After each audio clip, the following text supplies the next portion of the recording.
What's going on, guys? It is Jay Snake here, and today, guys, I'm bringing you another video. And in this video, guys, we are going to be talking about Battlefield 5. Now, guys, before we actually get into the video, make sure you do hit that like button and you are subscribed to the channel with post notifications turned on, because my video is not getting to everyone's sub boxes. So if you actually do have that bell icon clicked, you will be notified every single time I upload a new video. But with that being said, guys, let's get right into this video. So basically, guys, if any of you, which I'm sure most of you are familiar with Battlefield 1, you are all probably well aware of the fact that the gunplay in Battlefield 1 was not the greatest. And what I mean by this is the fact that it wasn't, reliable. Your weapons weren't reliable, and they all had the same left-right recoil. Your shots would never go in the same place, so you couldn't really kind of accurately shoot the weapons how they are meant to be shot. Even World War I weapons should have had more accuracy than how they were portrayed in Battlefield 1.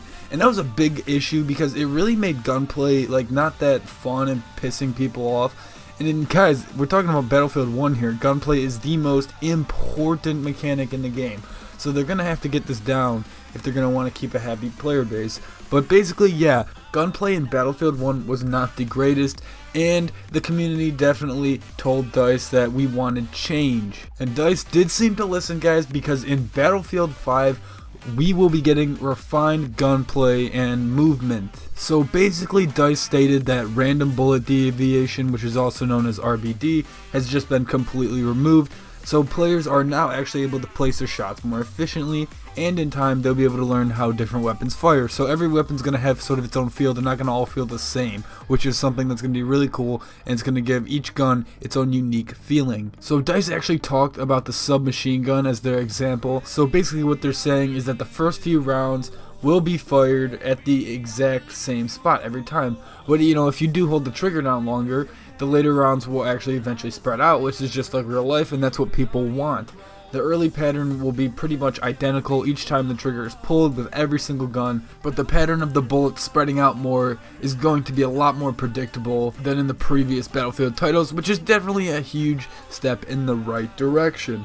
There will be at least 2 tiers of weapons, which include an entry-level set that is, easier to use, and the more powerful weapons won't be hampered by RBD. Instead, DICE actually said that they'll be balancing by tweaking the damage that they do or the amount of ammunition that players are actually given. So guys, also gunplay and movement has changed, and now for movement, players will have more options obviously than ever before. Now this is going to include the ability to throw themselves into the prone position and actually slide forward, but they can also face to the right or the left while sliding or on the ground.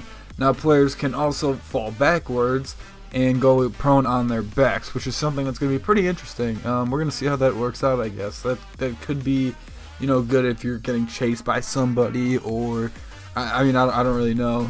It's going to be interesting to see how that works. While prone, players are also able to turn and face in any direction. So, like for example, you can just turn around while you're prone. You don't have to get up, and you're not necessarily going to actually move your legs to flip around. You're just going to move your arms and your body, which is going to be cool. You can actually do this at a 360-degree angle, so you can occupy kind of tight spaces, and you can set up ambushes with ease. Also, basically, if your gun is up and visible, you are able to fire it, and this even includes mantling over obstacles. DICE is also trying to make movement more fluid. You can now literally fling yourself out of a window even if you're on the second story. When you hit the ground, your soldier will take some damage, but they simply tuck and roll, and then they get up and keep going. So you really aren't going to lose too much momentum. I'm really happy that DICE is actually adding these changes in, guys. I think it's going to make gameplay so much more fluid. It's just going to fit together more, and it's really going to kind of give you more of a unique kind of feeling. It's not going to be exact same every time. You're going to be able to do different options. You'll have more versatility, and you'll be able to kind of choose more how you want to engage. And it's really cool. I mean, you could be this fast, Russian guy who's freaking flinging himself out of windows, sliding all over the place. Or you could be kind of this guy that sits near the back or sits in a bush, waits for an enemy to run by, kind of just maybe goes to the side of a rock while he's laying down and get that tactical advantage against him. It's just going to be so cool. There's going to be so much more kind of versatility when it comes to your style of play, and the guns are also kind of being fixed, so they're accurate, and they're going to be like how they should be actually in real life. And overall, I think it's just good changes that are going to be coming. and I'm very happy that DICE is doing this. But with that being said, guys, that's about it for this video. If you enjoyed, make sure you do hit that like button and subscribe. Peace.